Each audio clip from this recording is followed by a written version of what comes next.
I thought what was really significant about that interview was the amount of times that Ben Affleck used a variation of the phrase, there's a lot of story. There's a lot of storytelling. There's a lot of story. The story is, and he kept going back to this phrase. And the reason he did is actually one of the reasons that I don't find myself drawn to Batman versus Superman. Firstly, I want to say that I did go into this wanting to like it. I know there is a sort of perception that I don't like Zack Snyder, and I have been rude about Snyder in the past. I would advise you to go back and listen to my review of Man of Steel, which I think we can tweet the link to that, because Man of Steel was an interesting case, and I do think that 2/3 of Man of Steel was good. There were some really interesting ideas in it. Unfortunately, it collapsed in its final act into two characters hitting each other. And that's kind of where this begins, the other side of that collateral damage. Ironic, therefore, that what we have actually doesn't solve any of the problems of Man of Steel. In fact, I think steps back. Weirdly, the biggest problem with Batman vs Superman for me is it's incoherent. The storytelling is, I think, very poorly done. It's got too many elements that it's trying to juggle. It doesn't know quite how to do it. It's got a central thesis that it's trying to set up, which is Batman versus Superman. And at the beginning, with that kind of, the collateral damage seen from the other side, seen by Bruce Wayne. Okay, so here comes the rivalry. Fine, okay, that.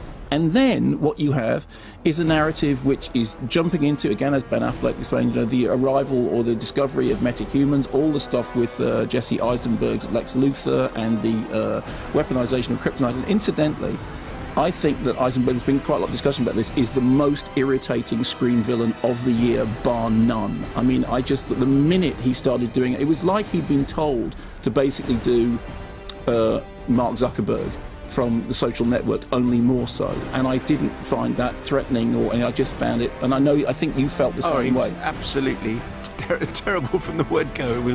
I would say it's probably the worst.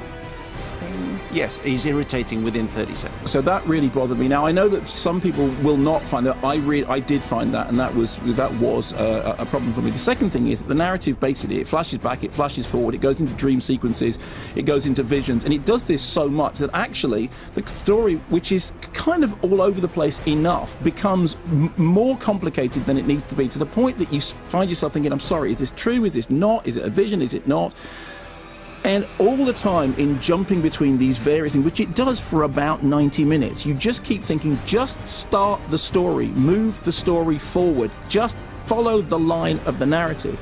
And the reason it has such a hard time doing that is because it's trying to do three things. On the one hand, it's trying to set up an extended universe which is coming later on, so the film feels like a preamble. Secondly, it's trying to establish a conflict between these two subjects, which never really makes any sense. Despite all the grimness of Affleck as Batman, incidentally, I think Affleck as Batman is good. I think he does a very good job. I mean, poor old Henry Cavill, it was given so little to do other than basically look mopey and, become that sort of charisma vacuum that Superman as a character can allow people to become so easily. And then into that mix, you get these individual elements like Jeremy Irons, who you think, great, and then he's gone. And then he's back, and then he's gone. And then there's something like 40 minutes in which Alfred just doesn't appear at all. So that when he comes back again, you'd kind of forgotten that he was there.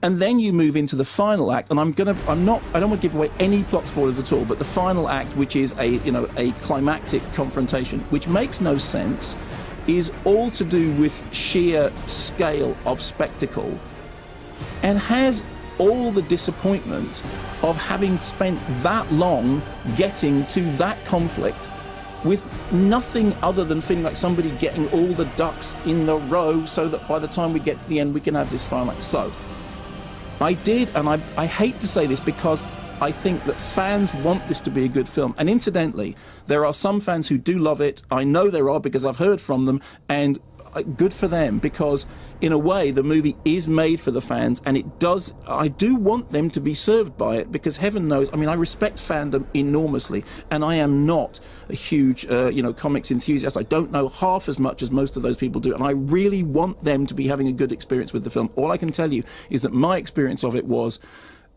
crushing disappointment.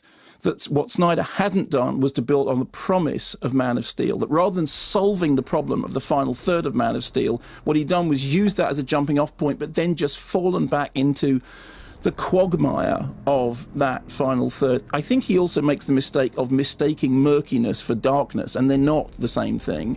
I think that what Christopher Nolan was doing, I know I'm a Christopher Nolan fanboy, but I think that what Christopher Nolan did with the Dark Knight movies actually did have depth, and this doesn't have depth.